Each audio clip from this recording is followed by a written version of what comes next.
Salut tout le monde, alors j'espère que vous allez bien. Aujourd'hui, on va voir comment capturer ses clients et on va voir pourquoi c'est utile dans votre business, votre projet, votre entreprise ou vers tout site internet que vous allez créer.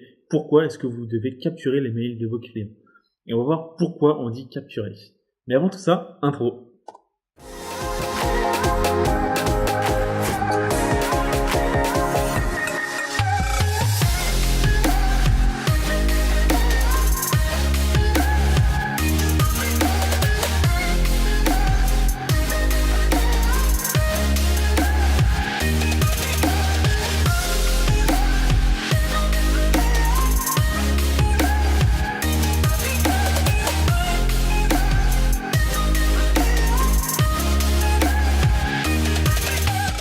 Donc pour rappel, cette vidéo, c'est la 9e de la petite série qu'on fait sur YouTube pour mieux paramétrer son compte WordPress, son site WordPress, et comment bien le créer en fait, tout simplement. On essaye de vous donner pas mal de bases, pas mal de fonctionnalités, et vraiment de vous donner en fait l'aperçu de ce qui est important pour créer un site internet. Donc là, dans cette vidéo, on va voir pourquoi récupérer des mails, tout simplement.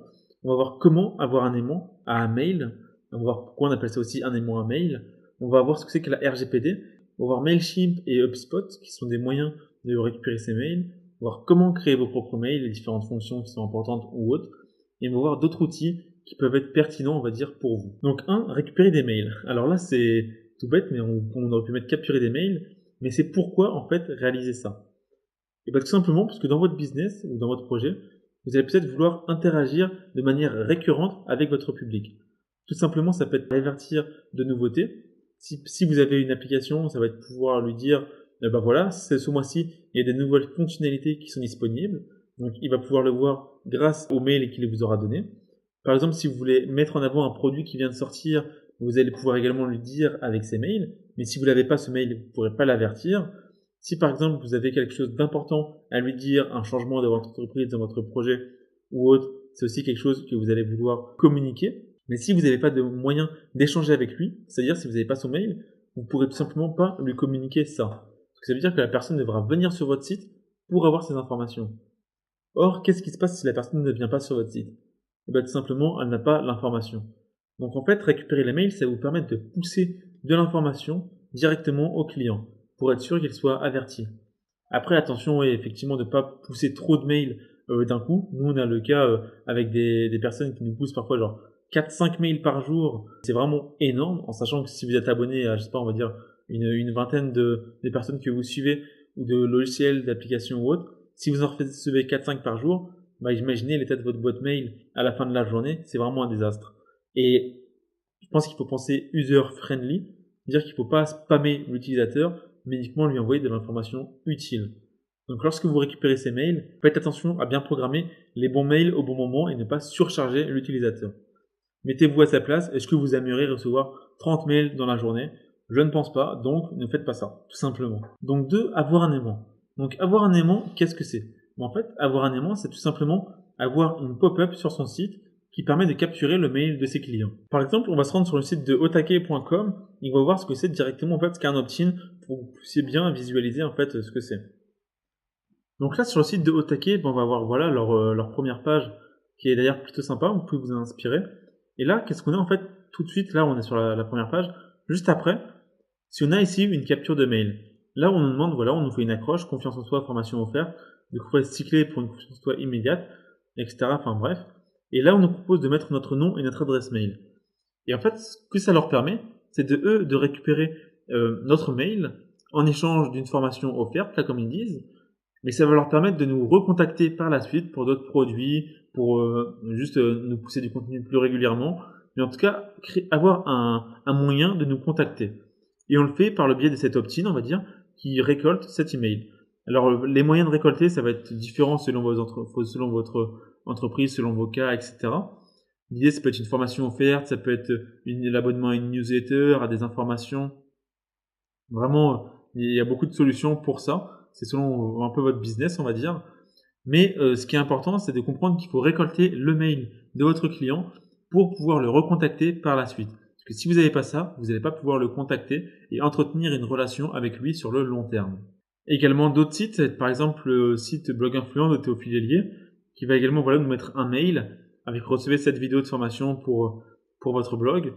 Et tout simplement, ça lui permet de récupérer votre mail. On peut aller voir d'autres sites également. On peut aller sur The Family. Donc vous voyez, The Family, il nous demande dès la première page de mettre notre mail juste ici pour rester en contact et être averti des newsletters. Ok, et maintenant, on va juste voir un petit moment, c'est comment en fait créer cet opt-in. En fait, je vous ai montré 2-3 exemples, et là on va montrer comment réaliser justement cet opt-in de manière beaucoup plus concrète, tout simplement. Là, alors, on a notre page, on va le mettre juste après. Et on va le mettre juste après, juste avant cet onglet. Pour ça, on va juste rajouter une nouvelle ligne. Et sur cette nouvelle ligne, on va y mettre du coup le email opt-in, juste ici. Et vous voyez que là, on peut le personnaliser. Là, on va mettre, c'est notre opt-in, on va mettre, c'est notre capture de mail. Le texte du bouton abonnez-vous.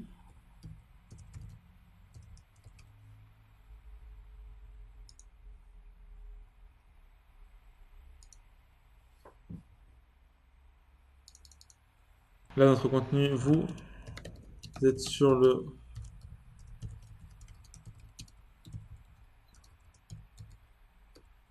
et à notre newsletter. Donc là, c'est bon. En plus, on peut paramétrer, on peut la typo, etc. Ça, c'est pas un problème. Nous, ce qui nous intéresse, c'est ici le compte de messagerie. Là, nous, par défaut, on a Mailchimp, mais vous voyez qu'on a différentes autres possibilités. Aweber, qui est un logiciel de mailing américain. Euh, Feedburner, vous en entendez pas, entendu parler. HubSpot, Mailchimp, Salesforce aussi, qui est super utile. Là, vous voyez, on n'a pas Outreach, qu'on utilisait dans un autre cadre, plus pour appeler les gens. Mais voilà, là vous voyez différents comptes que vous pouvez connecter, en sachant qu'une fois que vous vous connectez, vous sélectionnez une liste, et en fait, ça c'est les listes que vous aurez créées sur Mailchimp. Et ça va vous envoyer directement vos mails dans cette liste. Donc ça va être super simple, et il y aura juste ça à paramétrer pour récupérer tous vos mails dans votre gestionnaire d'email, on va dire, comme Mailchimp, qui lui se chargera d'envoyer les mails. Donc vous devrez les réaliser sous Mailchimp, mais c'est avec ce logiciel que vous pourrez les envoyer. 3. La RGPD. Donc la RGPD, qu'est-ce que c'est? C'est le règlement général pour la protection des données. L'idée, c'est de redonner à l'utilisateur le contrôle sur ces informations. C'est-à-dire que ça va donner un certain nombre de droits aux utilisateurs et ça va donner un devoir aux entreprises qui exploitent ces données. Alors si vous voulez plus d'informations, vous pourrez voir ça sur la Commission européenne qui donne vraiment pas mal d'infos sur comment ça fonctionne. Ce qu'il faut garder en tête, on va dire, c'est que le consentement d'une personne, lorsque l'on récupère son mail, il faut qu'elle soit consentante de manière positive. C'est-à-dire que vous ne pouvez pas mettre je ne sais pas si vous avez déjà eu le cas, des questionnaires ou des formulaires qu'on remplit et on ne sait pas si on doit cocher ou non la case pour ne pas recevoir la newsletter, dire que c'est posé de manière tellement ambiguë que l'on ne sait pas en fait si on doit cocher ou décocher. Ça maintenant, on n'a plus l'autorisation de le faire. Ça doit être écrit de manière claire et explicite. L'idée également dans la RGPD, c'est de donner un devoir aux exploitants de ces mails. C'est-à-dire que si vous demandez le mail de quelqu'un, vous devez lui dire clairement pourquoi vous allez utiliser son mail. C'est-à-dire si vous voulez le faire un abonnement pour une newsletter et dire clairement que vous allez exploiter ces données dans le cadre d'une newsletter et que vous allez lui envoyer du contenu régulièrement. Ça permet d'avoir un point de vue clair pour l'utilisateur et il saura, on va dire, pourquoi son mail va être utilisé. Et il saura qu'il y a une exploitation derrière. Également, il y a un principe de minimalisation de la donnée. C'est-à-dire qu'on ne peut pas prendre toutes les données que l'on veut. Il faut que la donnée que l'on récolte, par exemple le nom, l'adresse mail ou autre, soit cohérente avec l'utilisation que l'on va en faire. Et là, on va aller juste ici pour voir un petit exemple qui est plutôt bien pour justement cette minimisation des données. Voilà, juste ici ce qu'ils mettent. Être adéquate, pertinente et limitée à ce qui est nécessaire pour la finalité, c'est la minimisation des données. C'est-à-dire que vous prenez que ce qui est essentiel. Et voilà, ils ont un petit exemple qui est bien. C'est de dire que par exemple, si vous êtes un service de covoiturage, vous pouvez demander aux personnes où elles habitent, leur nom, leur prénom, etc. Mais par contre, vous ne pouvez pas demander de questions sur leur origine raciale. Parce que du coup, ça n'a pas de cohérence avec le besoin et la finalité que votre formulaire remplit. Enfin, et la demande que le client remplit. Donc ça, c'est vraiment utile à comprendre. S'il y a 2-3 choses à retenir pour moi, c'est de demander clairement à l'utilisateur qu'il est consentant et qu'on peut exploiter ces données, en fait, tout simplement. Ne pas prendre toutes les informations et tout et n'importe quoi, on va dire, sur l'utilisateur, mais uniquement ce dont on a besoin. et d'être du coup très clair sur tout ce qu'on va faire de ces données. Également, un droit des utilisateurs maintenant, c'est de pouvoir demander la suppression de leurs données. C'est-à-dire qu'ils doivent pouvoir de manière claire et simple demander à ce qu'ils soient retirés de vos bases de données, si c'est vous qui avez les mails, et ce en moins d'un mois normalement. 4. Mailchimp ou HubSpot. Donc on va vous montrer là qu'est-ce que c'est que Mailchimp et HubSpot, sachant qu'on va pas rentrer dans le détail ici, mais c'est pour donner un aperçu des logiciels qu'on peut utiliser et qui sont pour nous, enfin que nous on utilise et qui sont pour nous vraiment top. Mailchimp, ça va être un logiciel qui va vous permettre d'envoyer en fait des mails à vos clients et vous allez pouvoir par exemple créer des séquences de mails. C'est-à-dire que vous allez pouvoir créer un enchaînement de séquences selon ce que fait le client. Par exemple, s'il ouvre sa boîte mail ou s'il n'ouvre pas votre mail, vous allez pouvoir lui envoyer un message défini. Vous allez vraiment pouvoir créer des campagnes en fait de ce type et c'est vraiment intéressant, c'est de créer et de programmer ces séquences à l'avance pour que tout s'enchaîne de manière cohérente, on va dire. Donc ça, c'est le but de Mailchimp, c'est d'envoyer du coup des mails à vos clients. Le deuxième logiciel, c'est HubSpot. Ça va être vraiment un logiciel qui va vous permettre de gérer en fait vos différents clients, leurs différents stades d'avancement et leur pousser du contenu aussi, savoir où ils en sont.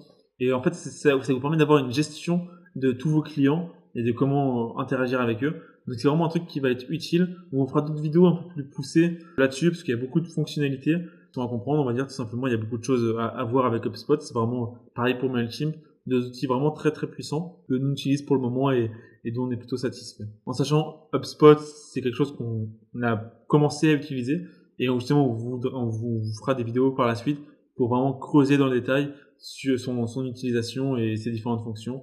5. Créer vos propres mails. Donc là, l'idée, c'est on va pas s'attarder dessus, mais c'est lorsque vous rédigez des mails, faites attention à ce que ce soit dans un français correct ou un anglais correct, qu'il n'y ait pas de fautes d'orthographe. N'hésitez pas à utiliser des logiciels comme Scriben, Bonpatron, Antidote ou autres pour justement vous corriger. C'est quelque chose qui est vachement important. C'est votre image de marque, on va dire, vos mails, et également à les personnaliser. Parce que vous pouvez personnaliser dans un mail la mise en page selon votre logiciel d'envoi, les visuels que vous affichez, ce que vous partagez aussi. Donc ça, c'est vraiment un plus. Pareil pour votre signature.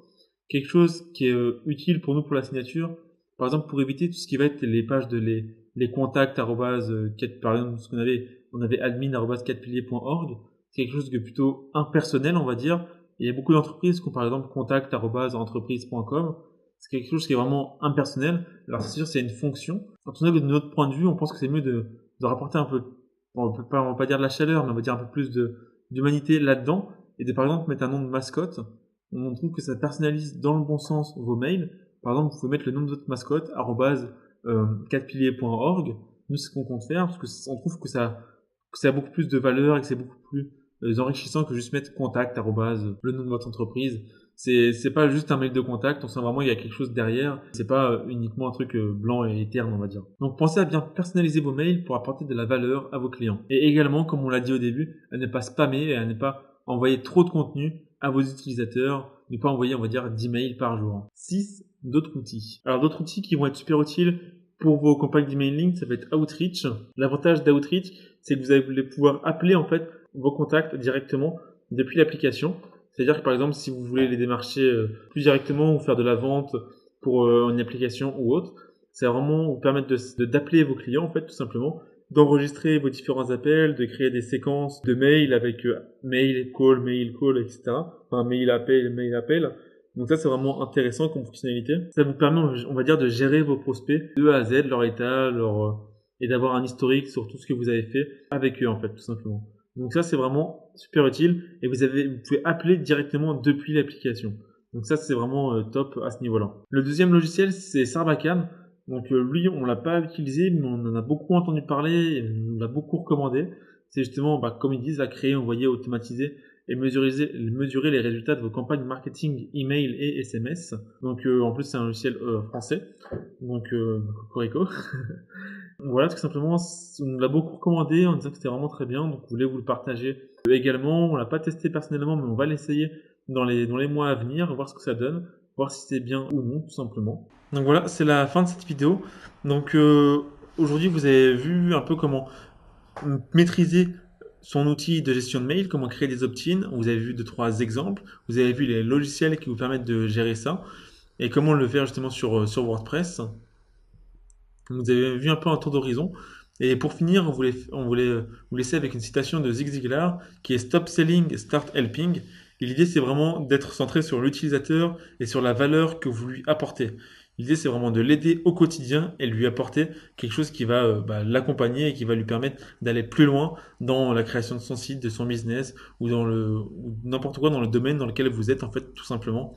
Mais c'était pas vouloir forcément vendre quelque chose, mais plus de l'aider. Parce que je pense, nous, en tout cas, c'est notre expérience, on se souvient plus des personnes qui ont voulu nous aider à réaliser quelque chose plutôt que les personnes qui étaient là et qui voulaient absolument nous vendre quelque chose, qui voulaient dire bah achète ça, ça va te rendre un service.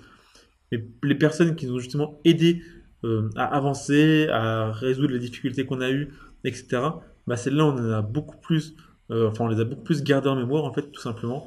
Et je pense que c'est vraiment ça qu'il faut réaliser dans n'importe lequel de vos projets. Aider les gens plutôt qu'essayer de leur vendre des choses. Pour la petite morale de cette vidéo. En tout cas, voilà. Et comprenez bien que les mails, c'est utile pour garder le contact avec votre client et que ça vous servira toujours par la suite. Mais soyez honnête et spammez pas les utilisateurs ou revendez pas leurs données par la suite à des tiers ou autres. N'hésitez pas à lâcher un like, à partager, à commenter, à nous dire ce qu'on peut améliorer sur ces vidéos. On est toujours en recherche de feedback pour s'améliorer constamment. Prenez soin de vous. N'hésitez pas à continuer vos projets et travailler et soyez heureux dans ce que vous faites. Voilà, merci à vous, salut.